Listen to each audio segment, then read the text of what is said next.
नमस्कार मंडळी, स्वागत आहे तुमचं आजच्या मिनी ब्लॉगमध्ये. तर आज आहे आषाढी एकादशी. तर सर्वप्रथम तुम्हाला आषाढी एकादशीच्या हार्दिक शुभेच्छा. या पवित्र दिवशी तुमचं आयुष्य सुख, समाधान आणि श्रद्धेनं भरून जावं हीच विठ्ठल सदिच्छा. तर सकाळपासून तर काय पावसाने हजेरी लावली होती, वाट बघत होतात आम्ही पाऊस केव्हा थांबतो आणि आम्ही केव्हा जातो. तर आमच्या जवळच एक देवीचं मंदिर आहे, तर तिथं आम्ही आलेलो आहोत दर्शनासाठी. तर पाहू शकताय. तर आमच्या बाळाला पण छान छान शंभू वगैरे घातल्यानंतर आम्ही थोडंसं रेडी झालात. पाऊस उघडल्या म्हणलं चला जाऊन दर्शन घेऊन येऊया.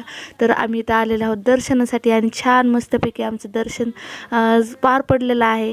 आणि गोलूसोबत बी छान गप्पा मारत. तिला पण खूप भारी वाटतं बरं का बाहेर फिरायला. गाडीवर बसल्यानंतर तर ती असं तोंडावर तर झाकू देत नाही, मस्त अशी बघत असती काय रस्त्यानं वाहना वगैरे जायला. तिला खूप भारी वाटतं.